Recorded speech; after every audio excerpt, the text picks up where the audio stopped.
Hi there, and welcome to the Kingdom Sexuality Podcast. We are Paris Alana and Rusti, friends who have a heart for intimacy and long to uncover God's truth and design for sexual freedom within marriage. Welcome here.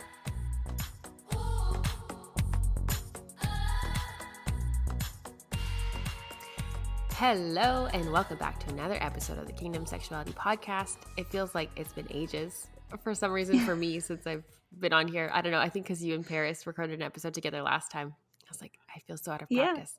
But it's good. It's still nice.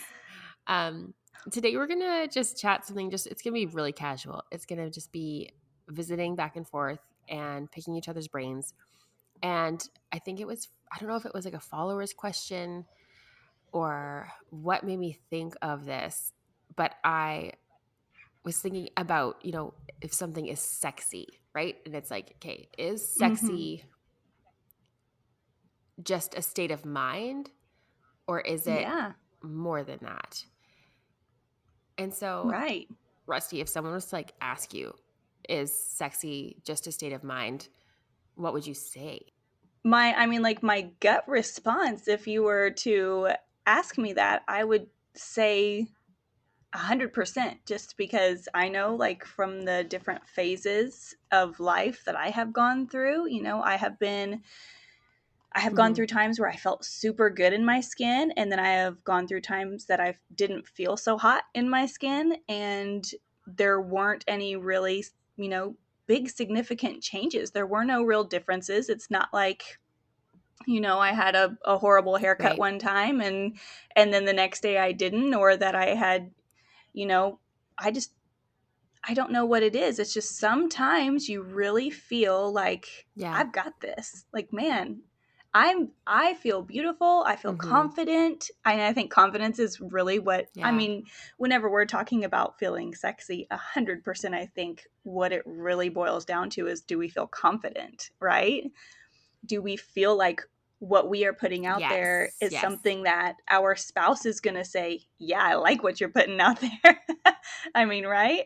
Yeah, and I think maybe that's what it boils down to start. Is like, what is the definition of sexy?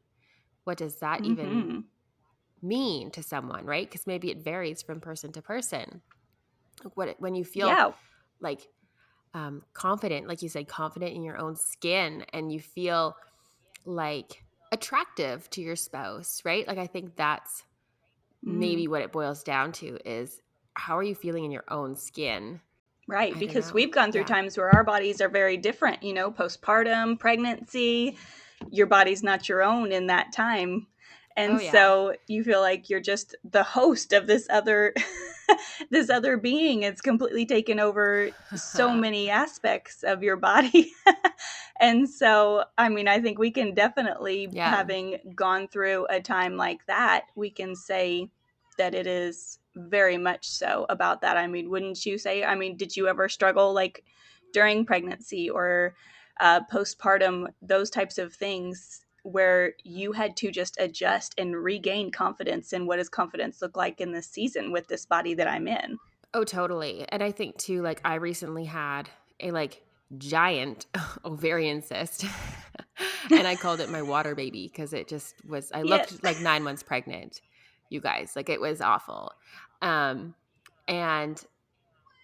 it's something that, like, you can't wear your old jeans yet. You can't, wear a tight shirt because you look pregnant. And it's like, I don't want to feel like this.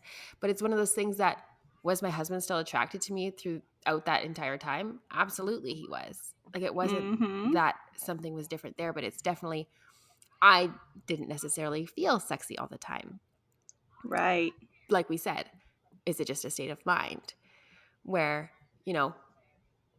maybe to him, which obviously you hope always you're the bee's knees to your spouse, but to him he's like, no, like, you're fine. Like, we'll get this sorted, and this isn't something that you can change or adjust. But yeah, and I think it's definitely a time where I struggled to feel confident and comfortable in my own skin because of this other thing that was going on. And so that's the times when 100%. Your husband's like, oh my goodness, you look so, like, you're so gorgeous right now. And you're like, really?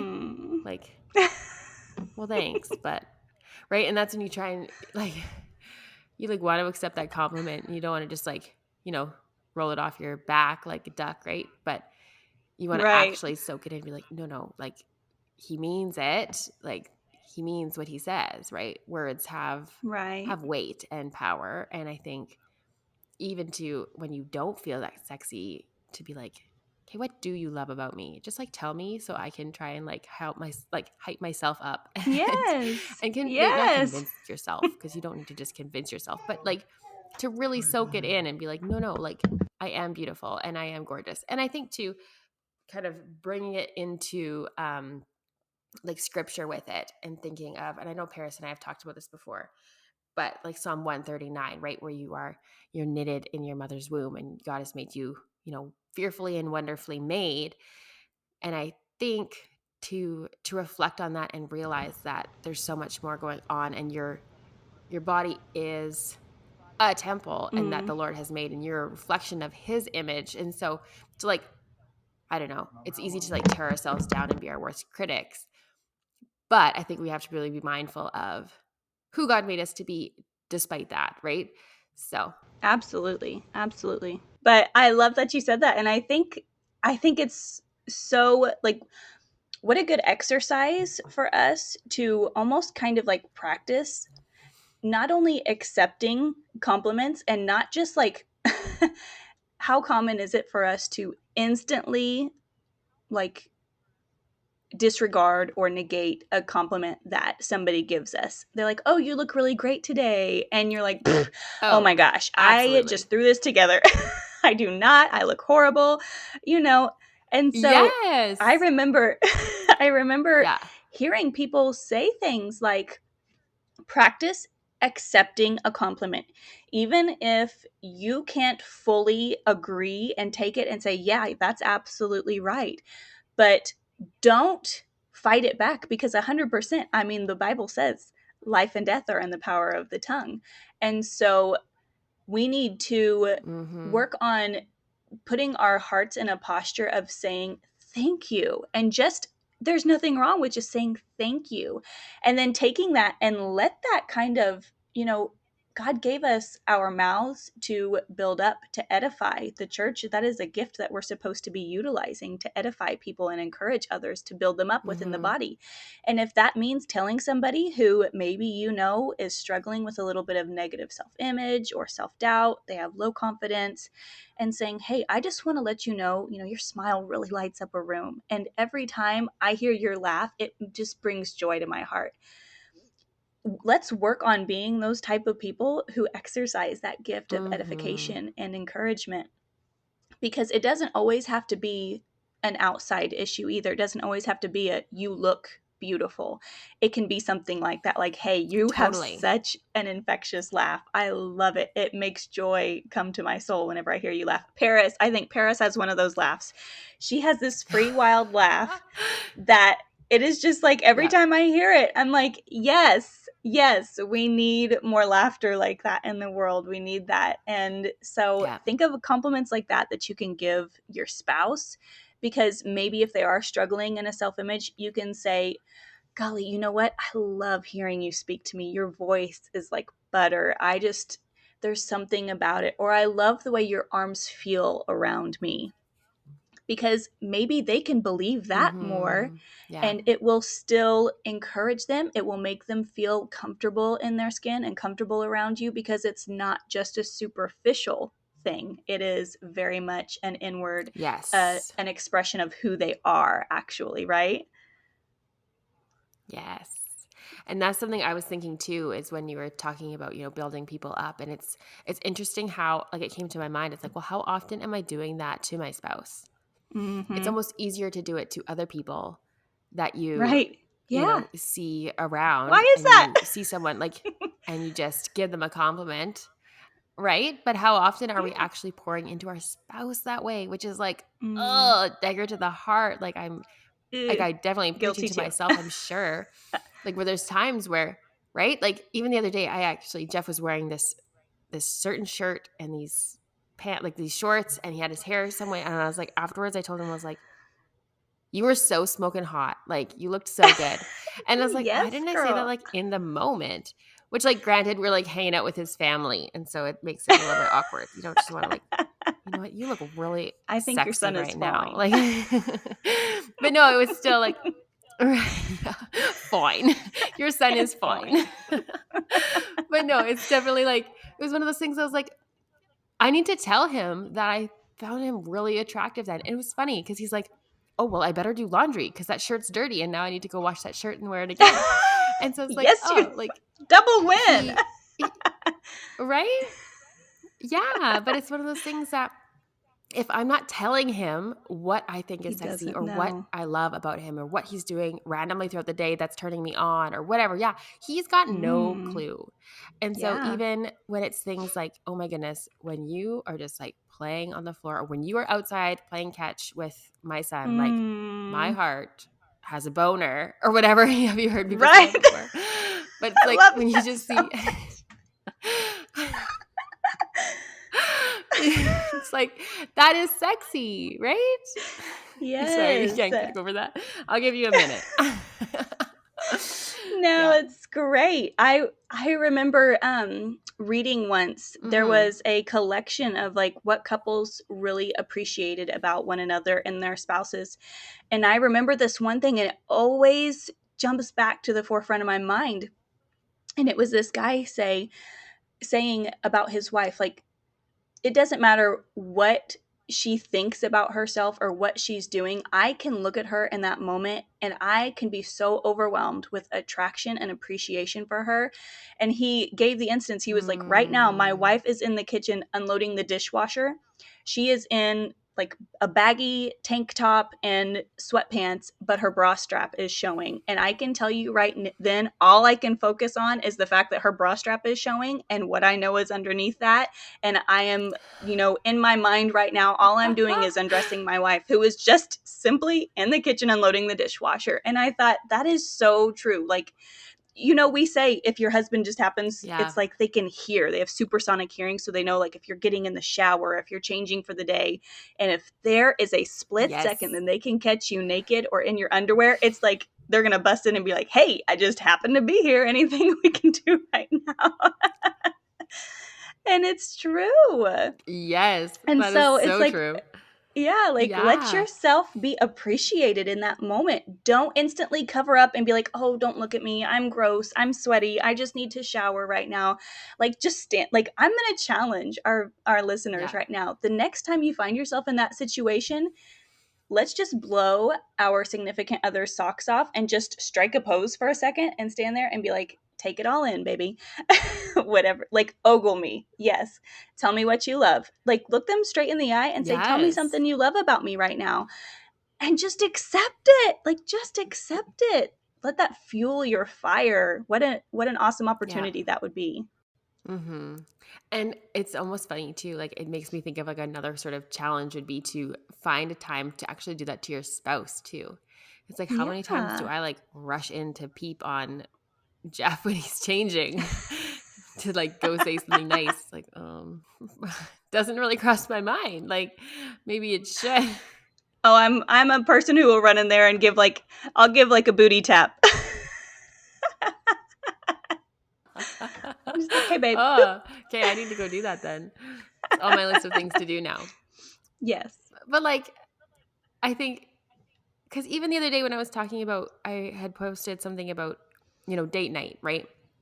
And how so often as women, okay, speaking for myself, I'll speak for myself. As a woman, as me, Mm-hmm. Alana, I really love it if my husband takes charge and wants to organize date night and surprise me with this thing. And, oh, the kids are away and you and I are going to hop in the van now. We're going to go to this restaurant and whatever. Then we're going Yeah. to do so, whatever.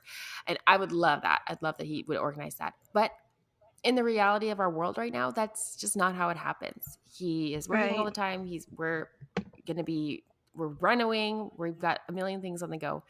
But I have time to potentially plan things. Anyways, so I was talking about that and how as women, we can still plan date nights and spontaneous romantic gestures, and it's still going to be exciting and fun. And someone had commented, and they're like, well, of course, like as a husband, I want to feel pursued as well. And I was like, oh, yeah, you Ooh. do? Like, Of course you do. Like, right? But like, how often am I mean, we're kind of going off topic here, but still, I think it's okay. How often are we pursuing our husbands? Yeah. Right? But it's not completely off like? topic, because if sexy is a state of mind, whenever you feel sexy, I don't know about you, but whenever I'm feeling sexy, whenever I'm feeling in the moment and I'm feeling that excitement and I am in that frame of reference, then I am pursuing my husband. That is like, I know that Yeah, that's true. whenever it's a time where I am feeling my best, that's whenever I'm like, hey, babe, you want to get together? You think we can schedule some time? How can we connect soon? Totally. I'm ready to be with you. And so it is 100%. I think it does actually go hand in hand. Totally. But yeah, that just, that does kind of sting, because so much so I think just in general as a society, we just always think about how the husband should pursue the wife, and that's just how it is. But that's not true, because our husbands deserve every bit of as much to feel like we want them and we are desiring them. And so I think that is a super good point. And I'm glad that guy said that. I'm glad that he left that comment, because he probably actually encouraged a lot of wives who saw that, probably encouraged a lot of them to be like, oh, that's right. I should probably, speak up in the moment, or I should say, hey, babe, let's do something. Like, let's plan something. I want to spoil you. I want to love you. Yeah, absolutely. I think that's totally a great reminder, even for myself. It's a good challenge for me to, how can I be pursuing my husband more? And, what does it even look like in our daily life? And so it's a nice thing for me to be able to think about, and even like talk to Jeff about, how can I be pursuing you? What's something you would love for me to pursue you? Like, how can I do that for you? So no, I think that's good. And so thinking back to, is sexy just a state of mind? I think too, chances are, if we were to ask our spouse what we do that they find sexy, they can easily rattle off a number of things that actually have zero to do with our appearance. Like, okay, I love it when you do the dishes, that's super sexy. Or when you play with the kids, it's like such a turn on. And when I see you being genuine and kind to the older generation at church, or like when you are outside working in the garden and you're sweaty and warm, or when you're working out, things like that. Like, I think it's easy to forget that the simple things that we do in our day, while they might not seem significant to us, might be like, wow, that is attractive to our spouse. And so it's just a nice reminder to have those conversations with your spouse, to be like, hey, what do I do that you really like? Or what do I do that seems really sexy to you? And how can we be, incorporating more sexy in our lives? I think it's an important thing to do, to just be conscious of how we can be upping the spice in our life, and whether that's, trying to incorporate more of these things in our life that your spouse really appreciates or finds attractive or turns them on. I don't think there's a problem with trying to, incorporate more of that in our daily life and be aware of it. So if that's something you haven't really done, is had those conversations, I'd encourage you to do it and see what happens, see what changes in your life. So we'll see you guys in the next episode. Hey friends, thank you so much for hanging with us today as we dive deeper into meaningful, godly intimacy, tackle the hard questions, and embrace truth while we're at it. We're also on Instagram. You can find our handle in the show notes alongside any resource links we mentioned in the show. As always, our hearts are to cultivate deep community and freedom with you guys. We are so honored to walk this journey alongside you. We'll see you in the next episode.